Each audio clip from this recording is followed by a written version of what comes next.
ഓസ്ട്രേലിയയിൽ വളർന്നു വരുന്ന കുട്ടികൾക്ക് അവിടുത്തെ സർക്കാർ, അവിടുത്തെ ഗവൺമെൻറ് അവരുടെ എൻ്റർടൈൻമെൻറ്റിന് വേണ്ടിയിട്ട് എന്തൊക്കെ കാര്യങ്ങൾ ചെയ്യുന്നുണ്ട് എന്നൊരു ക്വസ്റ്റ്യൻ എടുത്ത് ചോദിച്ചാൽ, ഞാൻ മനസ്സിലാക്കുന്നതനുസരിച്ച് എൻ്റെ ഒരു എക്സ്പീരിയൻസ് അനുസരിച്ച് എനിക്ക് 5 മക്കളുണ്ട്. എൻ്റെ എക്സ്പീരിയൻസ് അനുസരിച്ച് ഞാനവിടെ താമസിച്ചിരുന്ന വീടിൻ്റെ ഫ്രണ്ടിൽ തന്നെ ഒരു പാർക്കുണ്ട്. ഒരു ചെറിയൊരു കമ്മ്യൂണിറ്റി ഉണ്ടെങ്കിൽ അവിടെ ഒരു പാർക്കുണ്ടാവും.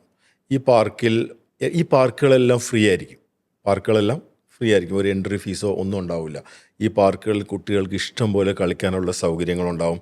അതുപോലെ തന്നെ മിക്കവാറും പാർക്കുകളിൽ ഫ്രീ ബാർബിക്യൂ ഉണ്ടാവും. ബാർബിക്യൂ മെഷീൻ ഉണ്ടാവും. ബാർബിക്യൂ മെഷീൻ എന്ന് വെച്ച് കഴിഞ്ഞാൽ അവിടെ സെറ്റ് ചെയ്ത് വെച്ചിരിക്കുന്ന അതിൻ്റെ അകത്ത് മെഷീൻ മാത്രമല്ല, അതിന് വേണ്ട ഫ്യൂവലും ഗവൺമെൻറ് എന്ത് ചെയ്യും, ഫ്രീ ആയിട്ട് കൊടുക്കും. അപ്പം നമ്മൾ കുറച്ച് മീറ്റൊക്കെ മാരിനേറ്റൊക്കെ ചെയ്ത് പോവുകയാണെങ്കിൽ അവിടെ നിന്ന് നമുക്ക് മാരിനേറ്റൊക്കെ ചെയ്ത് കുറച്ച് ബ്രെഡും ഒക്കെ കൊണ്ടുപോവുകയാണെങ്കിൽ അത് ഭക്ഷണവും കഴിക്കാൻ പറ്റും.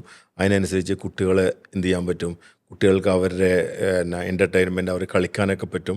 ഒരുപാട് രാജ്യത്തിൽ ഞാൻ യാത്ര ചെയ്തിട്ടുണ്ടെങ്കിലും ഓസ്ട്രേലിയയുടെ അത്രയും ഇങ്ങനെ ഒരു സംവിധാനങ്ങളുള്ള വേറെ രാജ്യം ഞാൻ കണ്ടിട്ടില്ല.